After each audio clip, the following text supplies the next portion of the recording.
UP विधानसभा के शीतकालीन सत्र की। सपा विधायकों ने यहां पर जमकर हंगामा किया, जिसके बाद विधानसभा की कार्यवाही स्थगित हो गई। जहां समाजवादी पार्टी के नेता शिवपाल सिंह यादव ने कहा कि राज्य में कई मुद्दे हैं और भाजपा सरकार सदन नहीं चलाना चाहती। अगर सदन नहीं चलेगा तो हम ये मुद्दे कैसे उठाएंगे?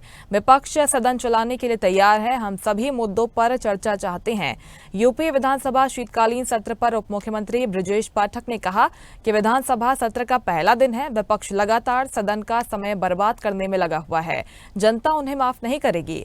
उत्तर प्रदेश में विधानसभा सत्र शुरू होने के साथ ही समाजवादी पार्टी के विधायक ने नारेबाजी की। विधायकों ने कहा कि तानाशाही नहीं चलेगी।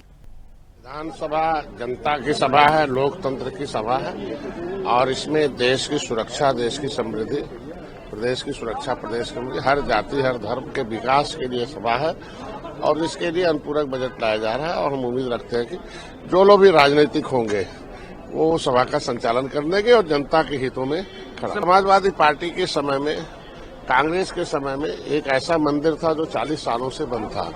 उसका जवाब पहले देना चाहिए कि क्या एक विशेष वर्ग के लिए वो पार्टी बनी है कि सबके लिए बनी है। समस्याएं तो बहुत हैं उत्तर प्रदेश में और ये भारतीय जनता पार्टी की सरकार हाउस को चलाना नहीं चाहती है।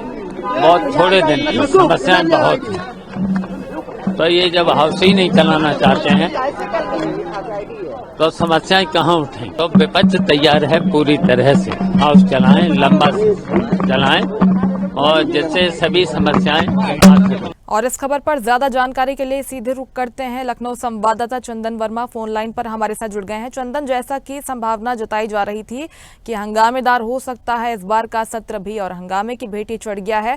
संभल मुद्दे की बात कर ले, चाहे बहराइच मुद्दे की बात कर ले, कई मुद्दों को लेकर हंगामा हुआ, एक बार फिर से कार्यवाही स्थगित हो गई।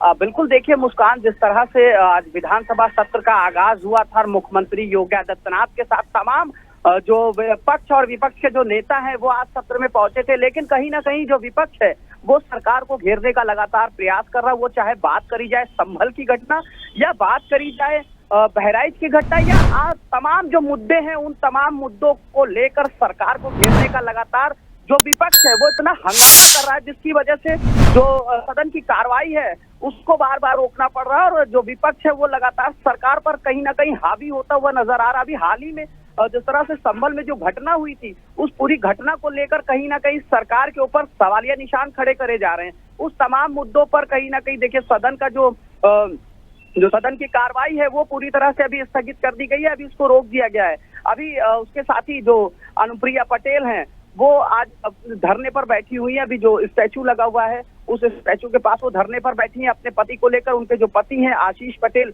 उनके ऊपर जिस तरह से आरोप लगा है, उस आरोपों को लेकर जिस तरह से उन्होंने कहा है कि योगी आदित्यनाथ हमारी सीबीआई की जांच करा ले, उस पूरे मुद्दे पर जो अनुप्रिया पटेल है वो अभी धरने पर बैठी हुई है। साथ ही जो विभाग की जो कार्रवाई है, जो सदन की जो कार्रवाई है वो अभी पूरी तरह से रोक दी गई है, क्योंकि साफ तौर पर ये देखने को मिल रहा है कि जो सत्ता का मौका नहीं दिया जा रहा और जो विपक्ष है वो लगातार सरकार से सवाल करता हुआ नजर आ रहा है तमाम घटनाओं को लेकर, तमाम मुद्दों को लेकर। वो चाहे कानून व्यवस्था की बात देखे मुस्कान करी जाए, वो चाहे बात करी जाए अन्नदाताओं की बात करी जाए, वो चाहे किसानों की बात करी जाए, तमाम ऐसे मुद्दे हैं जिन मुद्दों को लेकर आज जो विपक्ष है वो जो है पहुंचा है सदन में और लगातार सरकार को घेरता हुआ नजर आ रहा है। यही वजह है कि जो विधानसभा का जो सत्र है वो कई बार उसकी कार्रवाई रोक दी गई। उसमें अभी इस वक्त की अगर देखिए बात करी जाए तो पूरी तरह से विधानसभा की जो कार्रवाई है उसको रोक दिया गया है और तमाम जो विपक्ष के लोग हैं वो सदन के अंदर सरकार के खिलाफ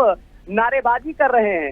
भारतीय जनता पार्टी की सरकार के ऊपर तमाम तरह के जो सवालात हैं वो खड़े कर रहे हैं। तो ऐसे में कहीं ना कहीं देखिए जो विपक्ष है वो घेरता हुआ नजर आ रहा है। हालांकि 4 दिन का अनुपूरक बजट ये रखा गया है शीतकालीन सत्र का, 4 दिन का छोटा बजट रखा गया, लेकिन जिस तरह से विपक्ष लगातार सरकार पर हावी होता हुआ नजर आ रहा है तो ऐसे में ये देखने को मिल रहा है कहीं ना कहीं जो कार्रवाई है सदन की वो कहीं ना कहीं रुकती हुई नजर आ रही है। जी बिल्कुल, जबरदस्त हंगामा यहाँ पर इस दौरान देखा गया और जैसे कि विपक्ष का भी यही कहना है कि हम सदन को चलाने देना चाहते हैं, सत्ता पक्ष का भी यही कहना है कि सदन चलते रहे, यही हमारी तरफ से उम्मीद जताई जा रही है।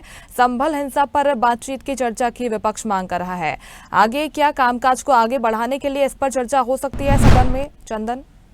बिल्कुल देखिए मुस्कान, जिस तरह से जो विपक्ष है वो लगातार सरकार को घेर रहा है, कि विपक्ष लगातार ऐसे ऐसे मुद्दे उठा रहा है, उन मुद्दों को लेकर कहीं ना कहीं सरकार को घेरता हुआ नजर आ रहा है। यही एक वजह है कि जो सदन की कार्रवाई है वो रोकनी पड़ी। हालांकि सुबह से ही आज देखने को मिला, वो चाहे समाजवादी पार्टी की बात करी जाए, चाहे बात करी जाए कांग्रेस की, और तमाम जो विपक्ष है वो कहीं ना कहीं जो हल्ला बोल अपना मचाए, उसकी वजह से जो सदन की कार्रवाई है वो रुकती हुई नजर आ रही। हालांकि अभी भी सदन की जो कार्रवाई है वो पूरी तरह से मुस्कान रोक दी गई है, लेकिन अब ये देखने वाली बात होगी जो सदन है वो अभी किस तरह से आगे बढ़ाया जाता है। हालांकि मुख्यमंत्री योगी आदित्यनाथ जब सदन में पहुंचे थे तो उनका साफ तौर पे ये कहना था कि जो सत्ता पक्ष और जो विपक्ष के लोग हैं सबका मैं स्वागत करता हूं, लेकिन कहीं ना कहीं जो सरकार को जो विपक्ष है वो घेर रहा है। अब ये देखना होगा कि जो सदन की कार्रवाई है वो आगे बढ़ती है या इसी तरह जो विपक्ष है वो हंगामे और नारेबाजी करता हुआ नजर आएगा। जी बिल्कुल, आज से इस सत्र की शुरुआत हो गई है, आगे कई अहम विधेयक पेश होने हैं, कामकाज कैसे आगे बढ़ता है हंगामे के बीच, ये देखने वाली बात होगी। फिलहाल बहुत शुक्रिया आपका जानकारी के लिए चंदन।